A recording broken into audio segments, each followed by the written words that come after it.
everyone. My name is Lorena. I'm very glad to be invited to the experts meeting to talk about a subject in psychology. I'm a clinical psychology. I come from Mexico, but I live in Belgium. And I want to talk to you about a little bit my experience in Mexico in a particular subject that it's called inclusion in the school for kids with special needs. So I worked in a school for 3 years with a kid that have autistic disorder, and it was really interesting. The work that I did and my other colleagues did, because I think that in some countries they don't integrate the students with special needs as well as we should, because in some schools they just like have a special school for the kids with special needs, and that's it. And the parents that are not involved or don't have a kid with special needs, maybe they cannot understand why is that important that that kid is introduced into a system with other we can say regular kids. It's really important because one day these kids will become part of society as adults, and for them to look for a job it will be hard. And if you have the experience to that in your early years you work with a kid that had special needs in your school, you will be more open to embrace these differences and try to find them a place to work with their abilities and their capacities. Also, in my experience in the school that I was working, we have a different type of cases. We have kids with autism disorder, we have Asperger, we have Down syndrome, and well, it was a challenge for every teacher to one, adapt the classroom curriculum to the kids' special needs, and in this particular curriculum that he had, also integrate him into the class, because some of them had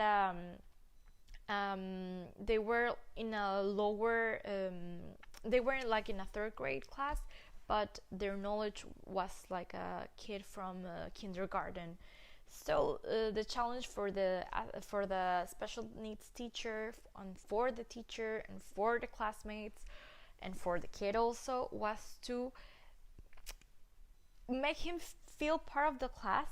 Like the teacher can ask him a question if they were doing math, but at his level, or maybe let him participate into going to the board and writing a simple operation, and also to have the support of the other classmates, that if he succeeded in the mathematical operation, he will be rewarded, even if they can do that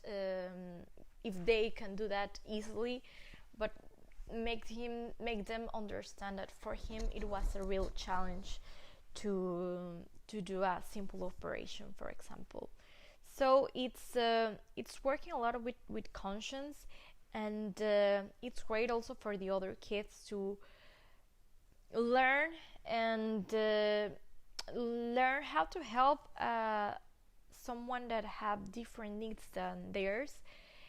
It's working a lot with empathy, and you can have really great results. And also, one of the challenges is that when the kids start growing up, at the beginning it's easier because they're more little, and they're more eager to help the new kid. But when time passes, it can be harder to continue motivating them to making part of the class the kid that have special needs. And what that is one of the challenges also sometimes with the parents, to make them, not with the special needs parents, but with the other parents, to make them understand that sometimes we can reward a special kid needs for reading a book, and his kid for reading 10.